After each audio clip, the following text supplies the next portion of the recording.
रिक्षावाल्यानं तुम्हाला सांगितलं गड्यातलं पोत काढा खिशात ठेवा. हा खिशात ठेवा. मग तुम्ही काय केलं? मग म्हणे काढले खिशात ठेवू.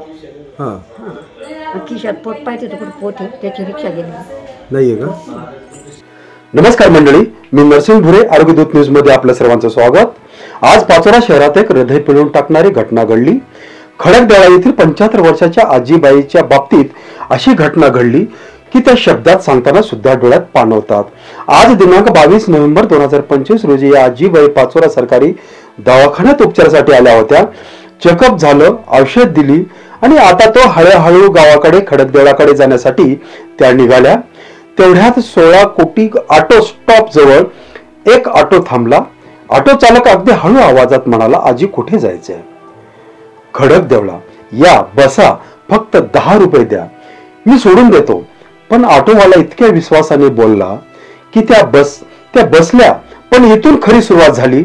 ऑटोवाल्याने आजींना सांगितलं, तुमच्या गळ्यातलं सोनं काढून खिशात ठेवा, धोकादायक रस्ता आहे.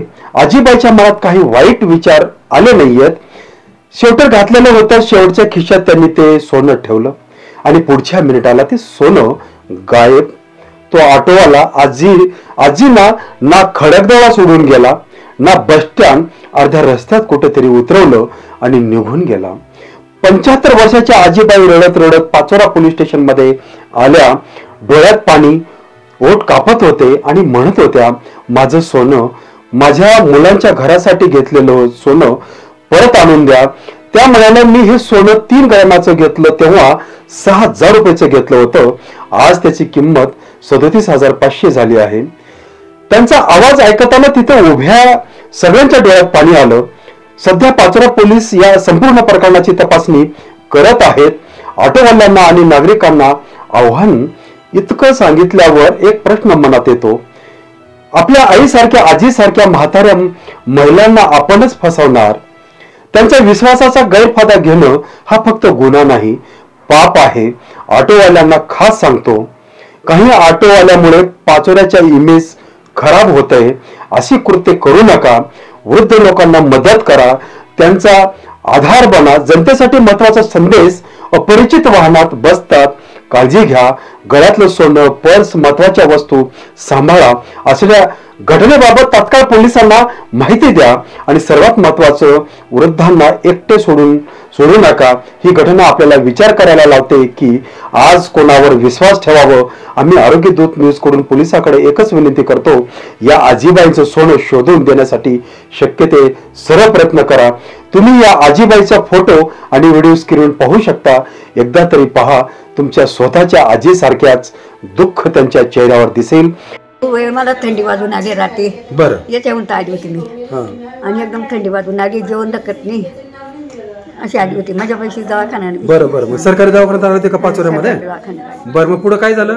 पुढे मग सरकारी दवाखान्यात माझं तपासली त्यांना, शुगर तपासली आणि मी घरी चालली होती. घरी चालली मग आमच्या गावची बहीण येते, तिच्या पाशी बसली.